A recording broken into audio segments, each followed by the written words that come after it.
podcast is brought to you by the Association for Coaching, the world's leading international professional body which is advancing coaching in business and society worldwide. My name is Maxine Bell, and I am delighted to introduce you to a new series, A Day in the Life of. These podcast episodes will be released between our longer themed podcast series that you are already used to. We've been interviewing coaches for a while now under the theme A Day in the Life of for our LinkedIn newsletter, and they were so well received we wanted to offer them to a broader audience.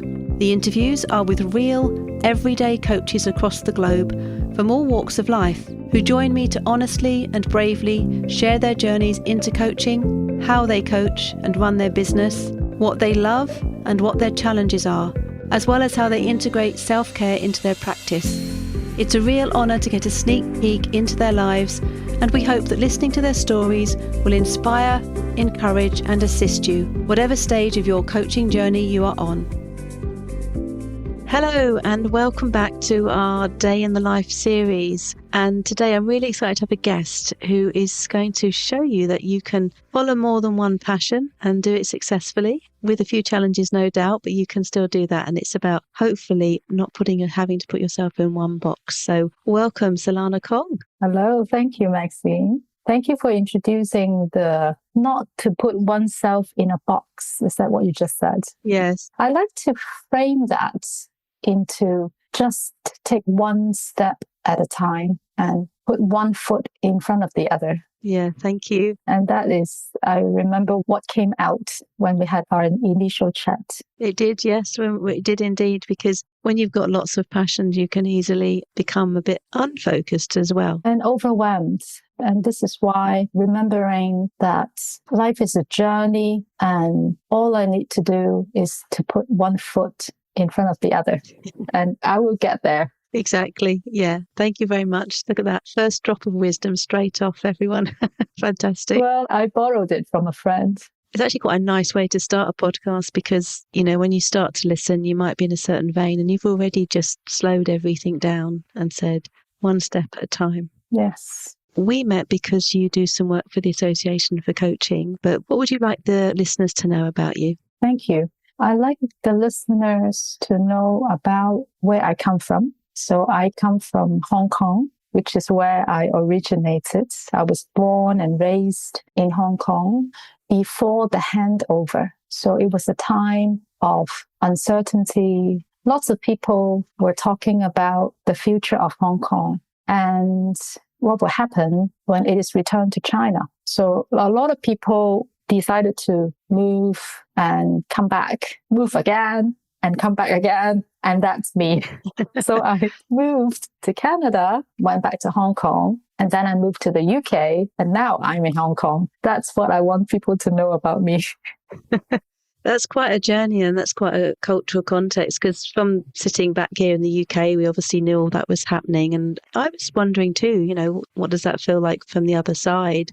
It's a whole conversation in a way on its own, isn't it? The whole colonialism. And then also, what were the worries just quickly about being back with China? I mean, what was the difference for you? So I came back twice. The first time I came back, it was right after the handover. It was when I became a young adult over 20 years ago. And it felt very little change. But this time around, which is about 25 years later, the change is significant. It's a lot more noticeable.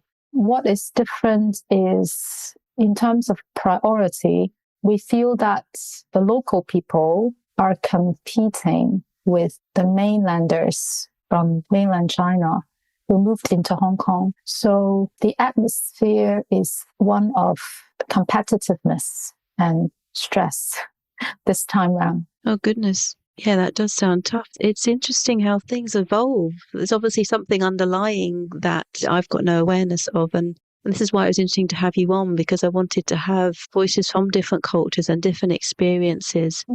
So I think you said in our informal chat that you don't live right in the heart of the city, you live outside. Do you want to talk a bit more about that choice? Yes. I lived in the border, you can say the border between Hong Kong and China. So I live closer to the China side. So if you think of Hong Kong as a little sesame, very tiny city, in the whole of China. My home is a bit further north than most Hong Kong people, so I'm a little bit closer to mainland China than the others. In fact, my home, the area, will become the portal into China, as they will have the new subway to connect Hong Kong and China, so people can go directly into China through where I live. So I'm in quite a strategic area in Hong Kong. I used to feel that I am in the outback, but not anymore. So there's a big change coming soon. And what was your choice to live outside the city? Why did you choose that? I was born here, so I got used to the environment. When I was little, I used to hate it because I'm in the rain when I need to go to the kitchen to get some food, or when I need to go to the bathroom. When it rains, I get wet. So it's almost like living in a farm in the past. However, as I grew up, I realized the connection to nature is what draws me. It also is what changes me as well. Being one with nature, I believe, is something that grounded me. No matter where I go, for example, when I'm in Canada, I like to go to the river, see the maple leaves, because I live right next to a river in Hong Kong. So wherever I go, I try to find a river. That's how I feel I'm connected to the place. So in a way, it's something that makes me feel safe. Nature is what makes me feel safe. I totally understand that. Nature has always been my haven, my place to go to. Like you say, grounding, safety, no demands, no expectations, just being, which sadly indicates how the other bit of our life is. Like you said, nature connection is so important for everyone. And I do feel for those people that do live in cities. But even when I go to London, I'm looking for the green space. I'm looking for the grass, the tree, the flower growing in the pavement crack. I'm always looking for that, or just the sky. So yeah, it's an immense thing. It's almost like a genetic thing, something that we crave. Yes, I think you're right. But you're also, as a guest, because you are a coach. Yes, I am. And you work with the Association for Coaching representing Greater China? Yes, Greater China, as well as North America as well. That's right. I knew it was quite a big area. So would you like to just share a little bit about your coaching practice and the work you do with the AC? Sure. My current coaching practice involves helping older adults develop. And in particular, I'm also have a different role as a mediator. So I develop mediation alongside my coaching practice. So I frame it as conflict coaching, and that's my specialism. So what I'm doing now is quite actively developing elder mediation and coaching services for people in Hong Kong in particular. And that's because I am positioned in Hong Kong right now. And I find that having partnerships as well as team members to work together or to collaborate and to co-create is something that I feel strong and creative about. So, for example, I joined the AC 4 years ago when I moved to the UK. And immediately I was introduced to the Greater China team, and they were looking for a coordinator. And 4 years on, we have built a Greater China team. And I feel we feed each other in terms of knowledge, experience, but also network. So we're trying to build this Greater China coaching community together. And in North America, it's a little bit more remote for me because of my location in Hong Kong. However, the culture, because of my cultural background, having lived in Canada in the past, helped me to understand a bit more about what people are like there. So I tend to work really well with people who have got international background within the AC or outside of the AC. I get a lot of energy working with people and organizations as well. I've been a coach for about 10 years, and I feel that in the whole of my career, whether it's coaching or non-coaching work, I tend to work with organizations, and I can't explain why. I think it's the synergy that when people come together, you can do things that you can't do by yourself. And that's what drives me. So do you find yourself adapting with different organisations. And obviously some organisations will have both North American and people from Greater China in potentially. I just wondered what different nuances you've noticed or differences you find, or commonalities even. It's interesting. Sometimes we put ourselves in a box. I think people do that naturally. I do that myself. But after a while, for example, when I lived in Wales, in the UK, and I'm not Welsh.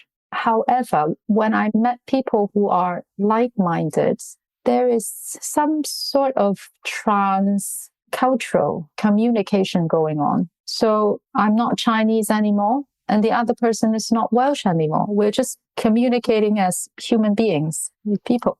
It takes time, though, I think, having that, maybe it's emotional connection. Almost feel like you understand the other person as if they are a family member. I can't really explain the chemistry, though. It's difficult to explain it in words, but it's the feeling of your people is my people and my people is your people. That is the kind of feeling. Yeah, and I guess I've always had this view since I was young that we're kind of one big family. And a bit like you, I never quite understood all the conflict. I could celebrate the different things we can bring to each other, but what I could see were what we also had in common, which is some of the hurt we go through in life, some of the joys we experience. And when I interviewed Laurette Hudson for the Creative Coaching series, she's from a completely different background to me. But in our conversation, we came with what appeared very different experiences and backgrounds. But as we talked, that thing happened that you just mentioned where our hearts still held similar emotions, but there's a connection of some sort that happens when you are just soft and open to each other. I have spoken to people who are older than myself, my parents' age, for example, but someone who is very wise in my view. And she said, people are not as different as we think we are. We're more similar than we thought. And as I also study a little bit more about culture and how different culture came to be, culture is something that we distinguish ourselves from each other. So we try to draw a line. This is your culture. This is my culture. And there's a clear line and there's a function. It helps people to feel a sense of belonging to their community. There's a value. However, there's a balance between focusing on what's different and also remembering what is the same. And I think if we can manage both well, I think we will be more relaxed when we meet with people from different culture. Yeah, a different culture is not like a hard line. The audience can't see, but you actually used your hand and kind of did a hard line, like a wall almost, as two different cultures. For me, actually, it's more of a wave and, maybe between us. But yeah, I think it's like anything. It can be used to separate or it can be used to celebrate and connect because there's so much to learn. Each culture has its issues. And each culture has its great stuff as well. And that is just humans, really. It draws me back to your question about what's different now in Hong Kong. And I feel that the cultural barrier between Hong Kong and mainland China is thicker than before. However, it doesn't need to be like that. So you reminded me that we need to open our hearts and try to understand each other. And in terms of conflict resolution, and we look at what we really need rather than our positions. So it's actually quite inspiring, just having this conversation for me personally, because going forward, I'll be in Hong Kong for maybe another year. And how do I look at my situation and how can I integrate into Hong Kong again, letting go of the culture and thinking I'm Hong Kong, you're mainland China. Let that go and look at each other as people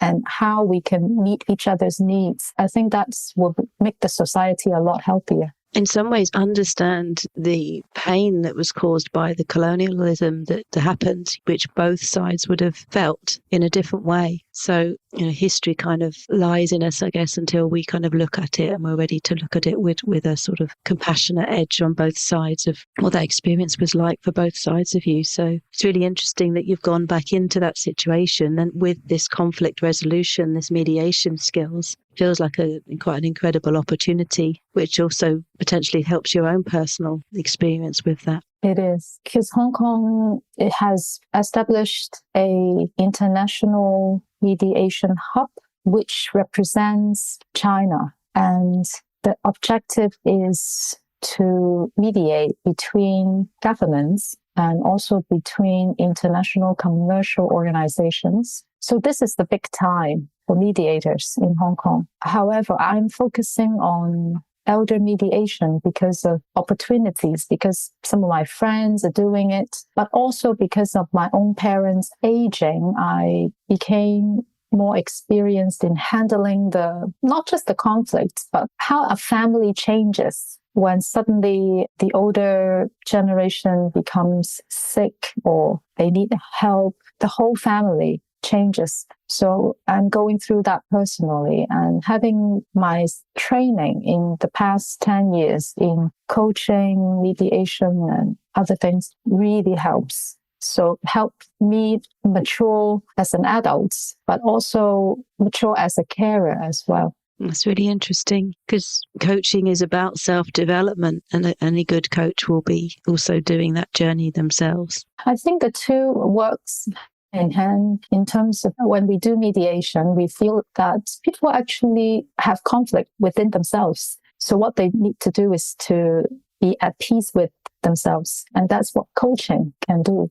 So coaching has changed my life, really. That's amazing. And what a wonderful way to look at it, as a way to deal with conflict in the personal between people. Yeah. It's a very fresh aspect, actually, that I think many of our listeners won't have thought about. So thank you. So what did you do before coaching? If you've been doing coaching 10 years, what brought you into it? I received a scholarship from the Hong Kong Arts Development Council, and I was a music educator for over 17 years at that time. So the scholarship is on something called the CLAW Leadership Program in the UK. And the objective is to change the culture of leadership by having this new kind of leadership styles that is more open. And coaching is one of the core skills that we had a chance to experience either as coachee or coaches. And I was so struggled.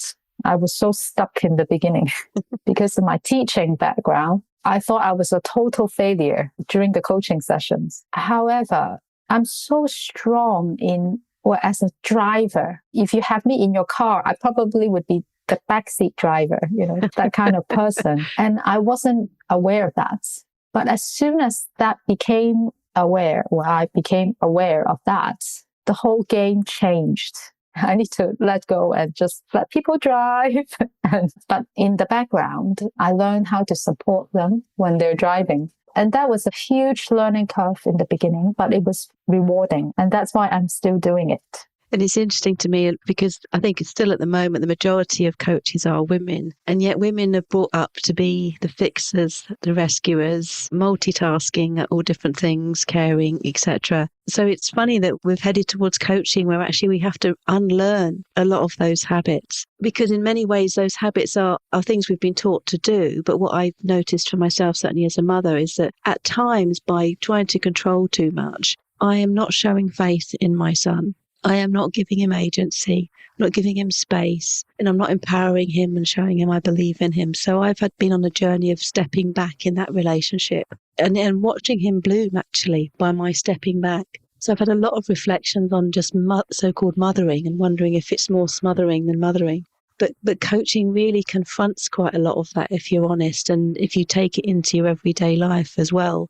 Coaching skills with your children actually are quite fantastic, and you can teach them coaching skills. So I think it's a wonderful feeling to not have to feel the burden of the responsibility of thinking you've got to manage everyone else as well, but also to watch what happens when you do just allow, isn't it? What a special thing in coaching, I think. It's very special. And you just inspired me in some of the initiatives that I'm taking in training young people. And that's exactly what I want to enable young people to do, is to realize that they are the driver of their own life. And other people can assist them, but nobody can live their lives for them. And in the end of the day, there's no right or wrong way of living one's life. I'm not saying whatever feels right is right. That seems too extreme.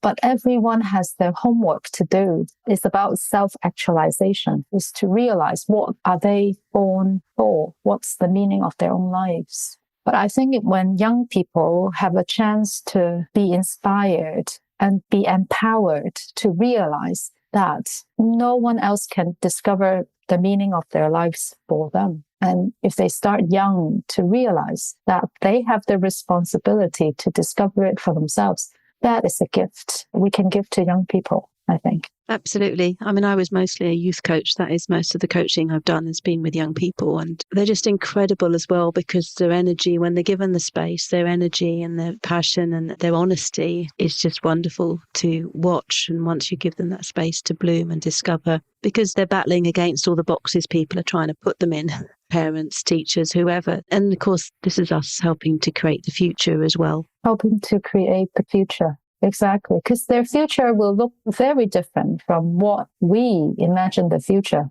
So going back to the scholarship that I won, one of the panel members who was on the judging panel asked me a question. And he said, why did Hong Kong put so much resources, investment into young people's music education? Why aren't young people musical? Why don't Hong Kong become one of the most musical cities in the world?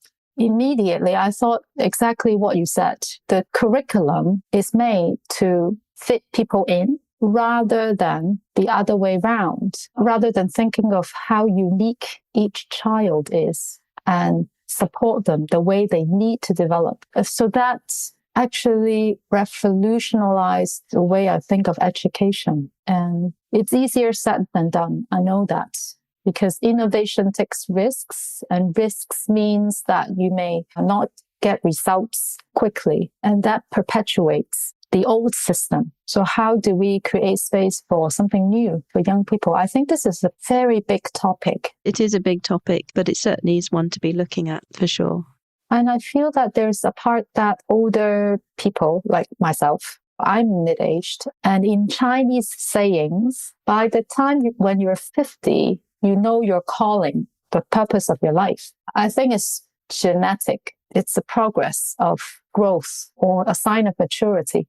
And I feel that now what I'm really passionate about is because of my mid-age, I'm in the middle of my mid-age, and I'm in between the older generations and the younger generations. This is like my mediation hat goes on. How do I help these two generations communicate and learn from each other? That is one of my vision for what future coaches could do, whether young coaches or older coaches. How do we work together? Because I feel that otherwise the intergeneration gap or generation gap is going to get bigger and bigger, and that's not healthy. No, it's not. And when we interviewed, I do apologise, I can't remember which guest or which part of Africa they came from, but they were saying that in their culture, anybody older, an elder person to a younger person, it automatically assumes the role of mentor. It's part of their culture that you give back to the younger generation and you prepare them for the future. But, hearing just that simple thing, that sense of responsibility and an older it doesn't have to be much older, but just the older generations, anyone, and from a young age, those children, as you know, they're brought up by the village. And that's another thing, isn't it? It takes a village. So it's not just the parents, but it's the neighbour, it's the cousin, it's the aunt, who are all being mentors to the young person, sharing their different experiences. It needs to be done in a healthy way, obviously, as you're saying, the same with teaching. It needs to be done in a healthy way, not in a trying to control, but in an empowering, encouraging. Yes. One of the most powerful questions I've been asked before was, who do I empower? I don't have an answer yet, but it's something especially people my age and older needs to think about. Yeah, I'm just sitting with that, giving the listeners a moment to think, who do I empower? Thank you. Yeah. So that's your coaching, and you were a music educator. Your journey with music has been very interesting. So would you like to share what's been going on with that over the number of years and what you're doing now? Thank you for giving me a chance to revisit my music. Music is something very personal to me. although it's also very public because I perform. But before I perform, I almost form relationships with the pieces that I play that came to me, and I need to do something with it. And I feel that there's an internal world within me that music has opened and developed. And I said that because I feel that there's a richness in the soul within me, well, that music taps into, and this enables me to connect with other people, because in the end, I don't usually keep the music to myself. I usually either perform it or teach somebody else to perform it. I don't keep it to myself. So if I use an analogy, it's almost like it's given to me, I do something with it, and then I pass it on. It's quite personal. So I never learned music by rote, meaning that if somebody asks me to just sing it like this and then perform, it doesn't work for me. I have to give my own interpretation, my own flavor of the expression. And then it means something to me. Otherwise, it doesn't satisfy. So this process, in the end, is expressing oneself and also helping other people to express themselves. It's what works. Can't imagine life without music. And wasn't music the thing that helped you connect to your little Welsh community that you lived in for a while? Yeah. In the beginning, I was in Hong Kong. And then I moved to Canada when I was 17, and I studied music full time. And then I went back to Hong Kong. I taught music, and I taught it really well. So I had a chance to go to the UK to study cultural leadership. And when I was there, my husband said to me, Selana, do you know, there is a very famous festival, a music festival, and lots of choirs are competing. And I said, well, can we go and see? And he said, no, we can't go because the choirs are too good. I said, what do you mean? Well, my husband belongs to the Hong Kong Welsh Male Voice Choir, and he's been singing with them for nearly 30 years. So he heard about this international music festival in Wales. That's, standards really high. There's no point going because they won't compete there. I said, can we just go there and listen to the music? And that's exactly what we did. So we went there, and then our life changed after that, because people treated us like their own people. That was my first experience, actually, feeling that I am not Chinese, I'm not Welsh, I'm just me, I'm just who I am, because I feel accepted, and there's very little cultural barrier there. So this music festival specializes on peace and reconciliation, and it was founded straight after the World War II in North Wales, in a very little town called Llangollen. And they decided to invite choirs from around the world. And at that time, 78 years ago, most of who they ended up inviting successfully was from Europe. And there was a choir from Germany, the children choir from Germany. They came by bus and they sang. And everyone cheered and welcomed them, accepted them. So this music festival was founded on the ethos of building harmony in society again, like after the war. Originally, they thought that's it, just for 1 year. But then they realized, no, we can do it again and again. So they have kept it going for 78 years. So about 10 years ago, we went there for the first time, and then we started volunteering and looking after Chinese and Asian competitors who needs help there. And then we ended up moving and living there for the past 4 years. And I also became one of their board members as well. And I was their first Asian board members. And I had the chance to help them put on a concert, one very special anniversary concert for the United Nations this summer, because it's the 80th anniversary of the United Nations. So they're putting on a musical called Peace Child, involving actors from 5 different countries, from China, UK, US, France, and Russia. So these are the things that made me smile, because in my mind anyway, without music, people would not be able to understand each other so easily. And that's why I'm still involved with music. Such an amazing story. Thank you. I felt quite tearful when you mentioned about the German choir coming over and being accepted and loved despite all of what everyone had just been through. And I wish this stuff was sort of on the news more. Yes. When the human spirit is good, it's amazing. It's amazing. And I do say this often, but I feel if we can make such an incredible mess of the world that we've done, we can flip it because it shows we have immense power. We just need to turn it towards love rather than fear. These little moments like these choirs, they're not small moments. They matter, I think. And it matters what each of us does every day and what we choose every day, whether that be a small act of kindness or a bit of compassion or not an instant judgment of someone or, like you say, seeing what we have in common as human beings rather than what we have that's different. It's just an amazing story. And I mean, the Welsh, just some incredible singers in Wales. And the fact that they embraced you and you've become, in a relatively short time, over 10 years, part of them. Part of them. It's true. I feel incredibly fortunate because having these summer festivals, there are bound to be so many things can go wrong.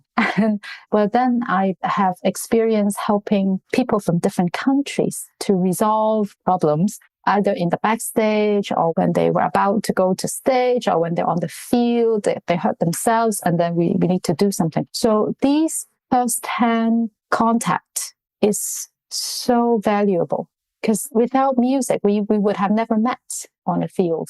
And so creating these small opportunities, you can say small because it's just 1 week, it's over in a few days. You probably will never see these people again in your whole life. But the impact of just these few days can last a lifetime. Because I can tell you stories about different interesting scenarios, how people can help each other during these few days. So it's memorable, but it's also life-changing. What I'm trying to say is small things can have a big impact. So this doesn't have to happen in a festival either. It can happen in our everyday life when we think about it. Yeah, it's not the same, but when I did the Creative Coaching Fest, because creativity is, I'm passionate about it and I'm a believer in its power to create change and to connect people and to themselves, to other people. And what I observed in the sessions that we did, and we did a lot of interactive sessions, was I would call it people's souls coming alive, the light coming on as they gave themselves permission to, for instance, in Pearl Jordan's session, to dance or to think about poetry or whatever the particular creative thing was. And just being able to watch that was just magical. And it made me think about Marianne Williamson's famous quote that Nelson Mandela used in his inauguration speech about our deepest fear. And that line of when we let our light shine, we give others permission to do the same. And there's something about choirs coming together and they have quite an impact on everyone in the room. I like what you just shared. Shine and let other people shine. Give them permission, to shine. Give them permission to shine. Yeah. I need to take that away with me because it's so easy to do the first half. Yes, it is. But I wonder sometimes it's automatic. I mean, if you do look at people like Nelson Mandela, who stood firm in what they thought was right, or Martin Luther King or anyone like that, that was them letting their light shine by being true to their own values and true to who they were. And they didn't go out there to deliberately help other people shine their light, just by being present with what they were doing and what they were doing. Other people around them were impacted. The world was impacted. So I think, as you've mentioned, using what's in your soul, which for you is music, and sharing that is having an automatic ripple effect without you consciously having to think of the details of that. And I think that's why tapping into our creativity, whether that be mathematics or music or something else, it's important. I really wanted to highlight what you just said about connect with the heart. With your soul. With your soul. I needed to highlight that because what would be the alternative?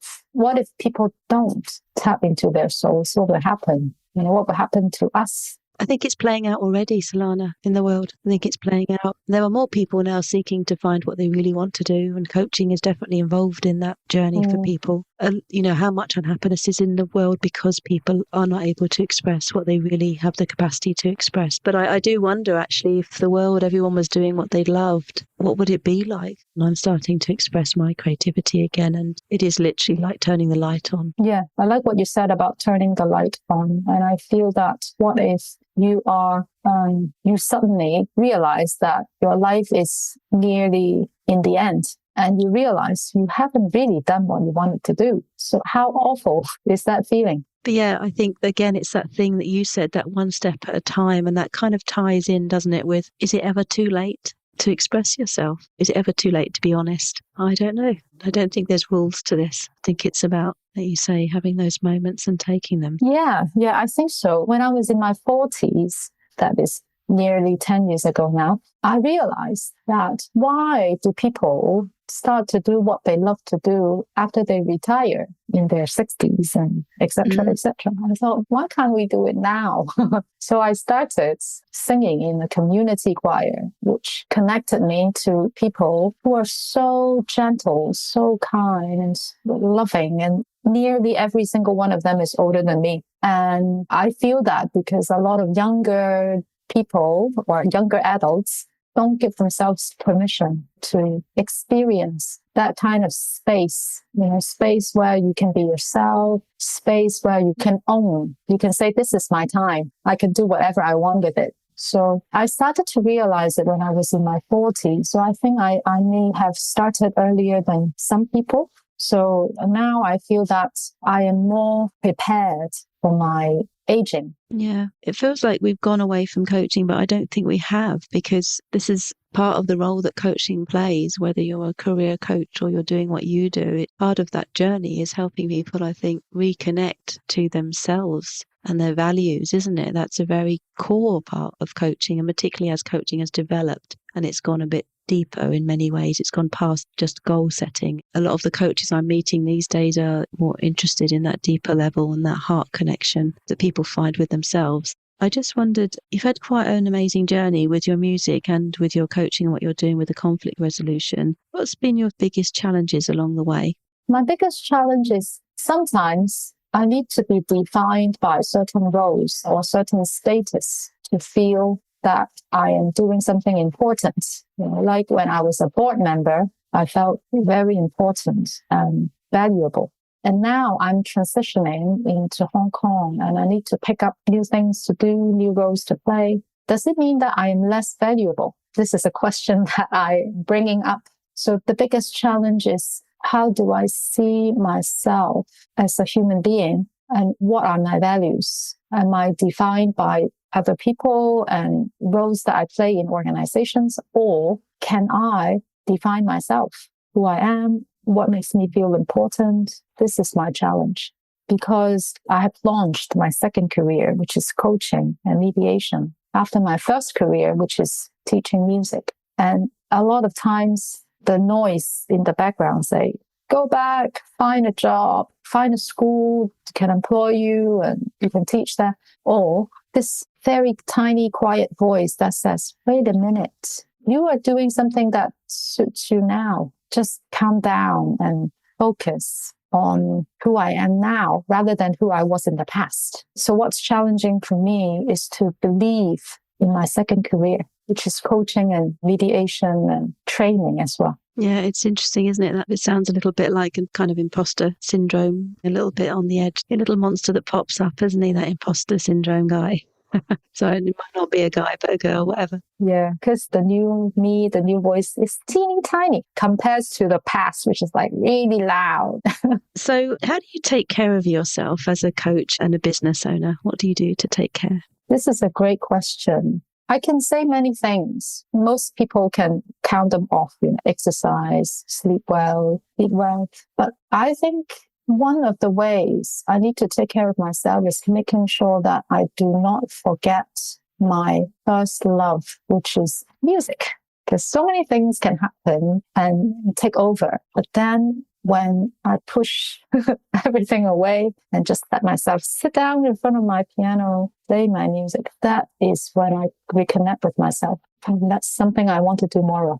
I love that it's not the typical answer either. So that's really great, because there are many ways to love yourself, and that's a different answer. So that will make people think. So thank you. You've been really honest, and we've had lots of quite deep thinking in many ways, and it's been really lovely, Selana, to have you and have your different perspectives on things. I'm just wondering, is there some pearls of wisdom or something you just really like to share with the audience before we go? You are who you are meant to be. It's perfect. That's what I like to share with everyone. Yeah, that's lovely. You are who you are. You're who you're meant to be, and it's perfect. There's only one Selana, there's only one Maxine, there's only one of you. As you said in the very beginning, like people put themselves in boxes. But what if we each have a box that only fits me in the world?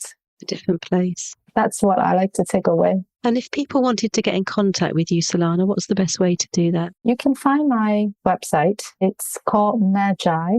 Magi is the word that means wise person. I like to think of myself as being wise. So it's MAGI/coaching.com. And that is my website. And I think anyone that's listened today will understand that that's a very relevant name for you. And we'll put it in the show notes, obviously, along with anything else. That's the best way to get hold of you. Yes, it is. Thank you. Well, it's been an absolute pleasure today, Selana. So thank you so much for your time and for your wisdom and for your honesty and your vulnerability. Thank you so much. Thank you, Maxine. I really appreciate it. Thank you. Thank you for listening to another podcast by the Association for Coaching. For over 20 years, our purpose has been to inspire and champion coaching excellence, advance the coaching profession, and make a sustainable difference to individuals, organisations and society. To find out more about the AC and our member benefits, follow us on LinkedIn or visit our webpage at associationforcoaching.com. Explore our digital learning hub and enjoy our extensive library of on-demand webinars, signature programs, member benefits, interviews, podcasts, and a portfolio of live events featuring thought leadership, tools, models, and the latest industry trends to help you develop your coaching expertise.